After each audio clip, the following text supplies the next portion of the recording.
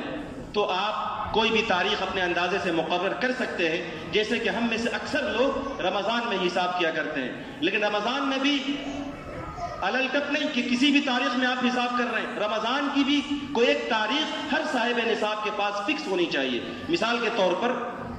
آپ رمضان کی 15 تاریخ کو حساب کرتے ہیں تو ہر سال رمضان کی 15 تاریخ کو آپ کو اپنے اموال کا حساب کر لینا ہے، زیورات کتنے ہیں، اموال تجارت کتنے ہیں، بینک بیلنس کتنے ہیں، دوسروں کو دیے گئے قرض کتنے ہیں، ٹوٹل کا آپ حساب کیجئے۔ ہر سال رمضان کی 15 تاریخ کو آپ کے اوپر قرض کتنے ہیں مائنس کیجئے، 2.5% نکالیے، یہ آپ کی زکوٰۃ ہے، اور وہ 2.5% یا تو رمضان میں ہی دے دیجئے یا سال بھر دھیرے دھیرے دیتے رہیے، لیکن زکوٰۃ بہرحال ایک ایک پیسہ کر کے ضرور نکالی جائے تاکہ کہیں ایسا نہ ہو کہ اس کا 1 روپیہ بھی ہمارے پاس رہ جائے اور ہمارا مال برباد ہو جائے۔ اسی کے علاوہ رمضان کے مہینے میں ہم صدقہ فطر بھی نکالتے ہیں نصف سا گیہوں سے، اور اس کے علاوہ جو کھجور کشمش سے 1 سا 3.5 کلو کے برابر علماء نے لکھا ہے۔ چاہیے ہمیں کہ ہم صدقہ فطر بھی پورے اہتمام کے ساتھ نکالیں۔ امارت شریعہ کی طرف سے اس بار صدقہ فطر کا جو ایٹ لیسٹ کم سے کم اعلان ہے گیہوں سے نصف سا 2.25 کلو کا، وہ 60 روپے ہے۔ اگر آپ